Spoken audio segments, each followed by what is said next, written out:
नाम कृष्ण कुमार पांडे है और इस प्लेटफॉर्म पे आना मेरा हमेशा एक मकसद रहता है, कुछ न कुछ प्रश्न जो मेरे विचारों में आता है और यहाँ मैं उत्तर फेसबुक के प्रश्नों का देता हूँ। वहाँ लिख के कोई फ़ायदा नहीं, बोल के उन तक पहुँचाना चाहता हूँ और मुझे लगता है कि मैं बोल सकता हूँ और अच्छा बोल सकता हूँ और जो मुझे पता है वह कुछ न कुछ सत्य है। आज यहाँ बोलना प्रभु श्री राम जी के बारे में और उनको बोलने से पहले उनके बारे में वो कल्पना है कि नहीं है, वह वास्तविकता है कि नहीं है, वह कथा है या कहानी है, चरित्र है या महान है, पुरुष है या ईश्वर है, इन सब बातों में चर्चा करने से पहले मैं कुछ कहना चाहता हूँ।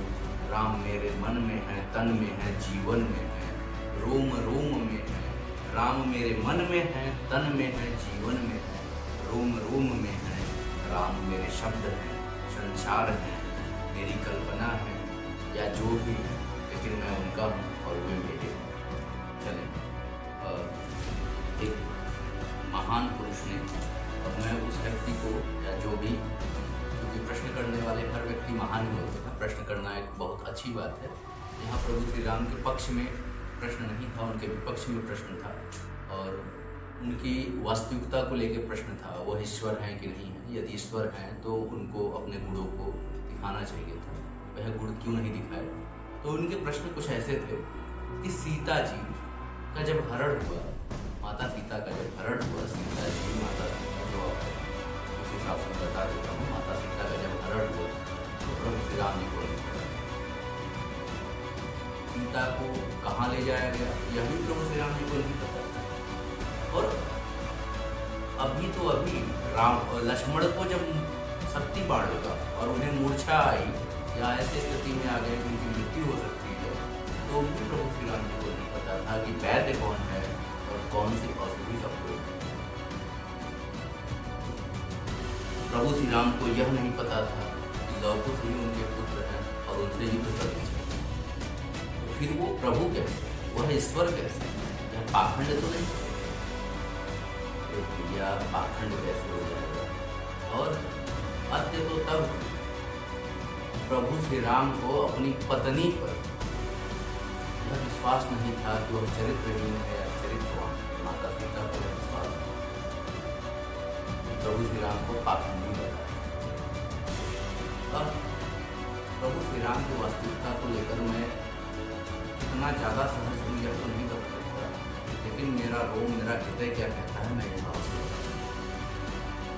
और जब मैं इसे देखता हूँ और लोगों को इन प्रश्नों का उत्तर करते हुए देखता हूँ, तो वह कभी प्रभु श्री राम की वर्णन की चर्चा नहीं करते।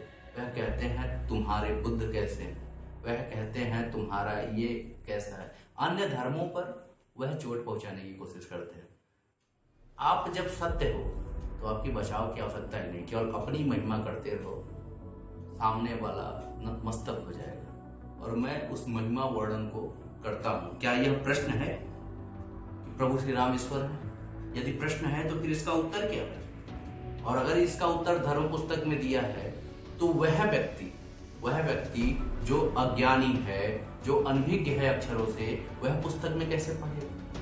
और अगर उसे कोई भ्रमित कर दे तो फिर हम उसकी वास्तविकता को जानेंगे कैसे? कैसे हम रूबरू होंगे उस ईश्वर से, उस प्रभु श्री राम से? उस रूबरू होने के लिए मेरा अंतर्मन क्या कहता है? मेरा अंतर्मन जो उत्तर देता है उस महिमा का मैं वर्णन करता हूँ। हिंदी में वर्ण के दो रूप होते हैं, एक स्वर और एक व्यंजन। स्वर का तीन प्रकार है, स्वर का तीन प्रकार है, एक ह्रस्व स्वर, एक दीर्घ स्वर और प्लुप्त स्वर। और प्लुप्त स्वर के अनुसार अगर आप कभी राम का उच्चारण करें, प्लुप्त स्वर में एक दो अक्षर के बीच में जो स्वर है उसे बहुत लंबा खींचना है, राम, पूरे अंतर्मन से। जब पूरे अंतर्मन से राम करेंगे आप, यह पूरा लंबा खींचना पड़ेगा, तो आपके सिर से लेकर पैर के अंगूठे तक रोम रोम पुलकित हो जाएगा और प्रत्येक अंग को एक अलग ऊर्जा महसूस होगी। आप कभी भी, आप क्या मानते हैं, किस धर्म के हैं, इस शब्द का उच्चारण करिए। यह ईश्वर है कि नहीं है, यह आपका मन ही बता देगा, आपका हृदय बताएगा। यह शब्द ही ईश्वर है, बाकी कल्पना की बात नहीं है। शब्द की महिमा क्या है, इस बारे में बताने से अब मैं शब्द की महिमा क्या बताऊँ, मैं ईश्वर की महिमा क्या बताऊँ? क्या मैं युग पुरुष हूँ? इतनी मेरी विशाल नहीं है कि मैं ईश्वर की महिमा को, लेकिन इतना मैं अवश्य कह सकता हूँ उस महिमामयी अद्भुत पुरुष रूपी ईश्वर के विषय में कुछ बातें बताऊँ। मैं क्या सोचता हूँ उनके बारे में, यह मैं आपसे बताऊँ और आपके मन तक पहुँचाऊँ मेरा क्या सोचा है, और आप अपने मन से कुछ सोचें और उस ईश्वर की कल्पना को सत्य साबित करने का आपका स्वयं का मन करें। अब चलिए, छोटा सा विषय जो मैं बताऊंगा, उनकी प्रामाणिकता क्या है, उन्होंने संघर्ष क्यों किया, क्यों यह खुद नहीं जानता, यह खुद नहीं जान पाए इस विषय को। उनको यह दिखाना था कि मनुष्य जब जन्म लेता है और उस जन्म में कितनी परेशानियां हैं, उन परेशानियों को सहते हुए मनुष्य प्रकांड कैसे बनता है और युग पुरुष कैसे बनता है, युग मानव कैसे बनता है। पुरुष भर कहूँगा तो पुरुष नारी का यहाँ संदर्भ बनता है ना, एक शब्द जो बनता चलता जाता है उसी के अनुसार बोलने में एक अलग ऊर्जा महसूस होती है और उसको बोलने से शब्द बनते हैं। उस शब्द को पकड़कर युग पुरुष बोला, युग नारी नहीं बोला, यहाँ जोड़ना नहीं है पुरुष नारी, मनुष्य रूपी है, किसी को भी बोलेगा। तो जब अब किसी गांव की व्याख्या करते हैं, किसी गांव को समझने की कोशिश करते हैं, अब किसी गांव में एक सामान्य है, तो वहाँ अभी तक किसी को बेहतरीन सफलता नहीं, या यह यूं कहें कि सफलता ही नहीं मिली। फिर कुछ वर्षों में कोई एक बालक व्यक्ति बनता है और वह व्यक्ति फिर मेहनत करके यूपीएससी क्रैक करता है और आईएएस बन जाता है। अब गांव के जितने अन्य बालक हैं उन्हें यह महसूस होने लगता है जब यह कर सकता है तो मैं क्यों नहीं, और धीरे धीरे उस गांव की कल्पना, काया, नक्शा बदल जाती है और कई बालक आगे बढ़कर कई अच्छे जगह पहुंच जाते हैं और ज्ञान के नए सरोकार को बताते हैं। अब इसी प्रकार मैं उस ईश्वर प्रभु श्री राम जी के बारे में बताता हूँ। अब क्या बताता हूँ, उनका जीवन एक सामान्य रूप में था, उन्होंने व्यतीत करके दिखाया कि सामान्य जीवन कैसे जिया जाता है। राजपुत्र होते हुए भी वनवासी का जीवन काटा और प्रत्येक दुखों को सहा। पत्नी वियोग का जीवन व्यतीत किया, पुत्र वियोग का जीवन व्यतीत किया और ऐसे दुखों को सहा जो एक सामान्य मनुष्य भी नहीं सह सकता। अन्य सारी दुखों को, हर वियोग को सहा, हर चीज सहा। और जब यह बताया कि जीवन जो है सबसे कठिन परीक्षाओं में से एक है, इसमें पल प्रतिपल संघर्ष है और जब तक आप इस संघर्ष से नहीं आगे निकलेंगे तब तक आप मोती नहीं बनेंगे। सीप का मोती बनने के लिए आपको संघर्ष करना अति आवश्यक है। अब जब हम हमारे इष्ट के दुखों को अपने दुखों से पैरेलल करते हैं, अपने दुखों की समानता से जोड़ते हैं, तो हमारा जीवन जो है ना असीम शांति और आश्चर्यजनक सुख की अनुभूति करता है कि जब हमारे इष्ट इतना दुख सह सकते हैं तो हम तो एक मानव मात्र हैं, और हम दुख सह रहे हैं तो कौन बहुत बड़ा उपकार कर रहे हैं। जब ईश्वर और 16 कलाओं से युक्त, अनेक शक्तियों से युक्त और संपूर्ण सृष्टि का रचनाकार करने वाला वह प्रभु श्री राम, वह प्रभु जब पृथ्वी पर आकर दुख पूर्वक जीवन व्यतीत कर सकते हैं, सारे संघर्षों को झेल सकते हैं, तो फिर हम मानव मात्र क्यों? उन्होंने इसीलिए ऐसा किया। अगर वे शक्तियों का प्रयोग करते तो हम भी अंधभक्त मदमस्त होकर उन्हीं शक्तियों के प्रयोग में लग जाते और कभी भी जीवन की वास्तविकता को नहीं जान पाते। अब अंत में आज का विज्ञान क्या कहता है कि राम का जन्म वास्तविक है कि नहीं, उनकी नक्षत्रों की दशा, ग्रहों की दशा सत्य थी कि नहीं। आज का विज्ञान बताता है, जो वाल्मीकि रामायण के एक श्लोक में लिखा है कि उनका नक्षत्र, किस ग्रह, किस काल में पैदा, किस खंड में पैदा हुए थे।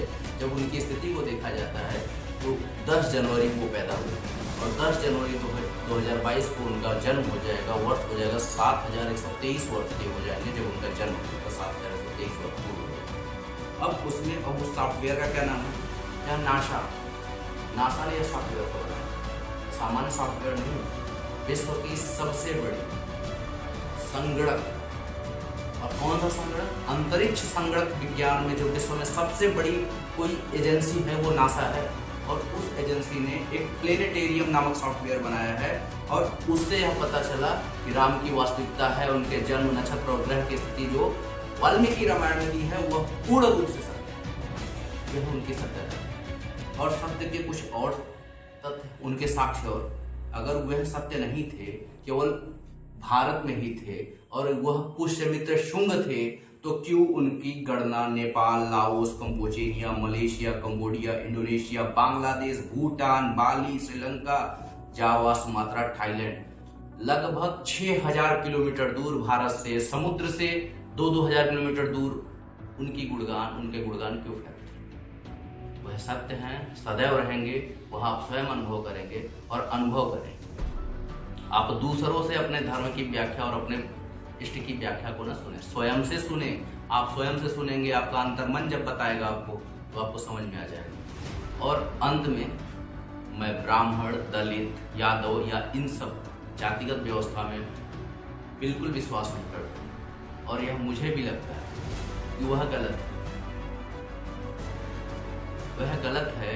वह गलत इसलिए है कि अगर एक अछूत व्यक्ति जिसे आप कहते हैं वह आपको पत्तल देता है, आप उसको पानी डाल के खाना खा लेते हैं, लेकिन वही आपके बगल में बैठ के खाना खाए तो आपको बहुत बुरा लगता है। जब वो अछूत है तो उसने जितने चीज़ों को छुआ है वह सब आपको छूने योग्य नहीं रह सकता। तो यह कल्पना, रूढ़िवादिता और जो भी है यह अंधविश्वास, रूढ़िवादिता, कुरीति यह आपके द्वारा फैलाई गई है, जो गलत लेकिन प्रकांड विद्वान बनते हैं। वास्तविकता कुछ और है, लेकिन राम को कल्पना कहना मेरे हिसाब से सदैव गलत है। अब मैं आपको नेक्स्ट वीडियो में मैं 3 वीडियो बनाना चाहता हूँ, जिसमें मैं 3 ब्राह्मणों ने क्या किया, गलत या सही, इसके बारे में, प्लेनेटरियम सॉफ्टवेयर कैसे काम करता है, क्या गणनाएं बताता है, इसके बारे में, और एक चीज और, वह इतिहास 2500 वर्षों में कितने राजा हुए, पिछले 2500 वर्षों में कितने राजा हुए, जिनमें जो कहते हैं कि मनुस्मृति का प्रभाव था, तो कितने ब्राह्मणों का प्रभाव था। पर ब्राह्मणों का प्रभाव इतना ही होता है, तो हर जगह ब्राह्मण होते, हर किताब में, हर पुस्तक में और हर राज्य में ब्राह्मण होते, दूसरों को राज्य शासन क्यों देते। धन्यवाद। मैं आपसे अगले वीडियो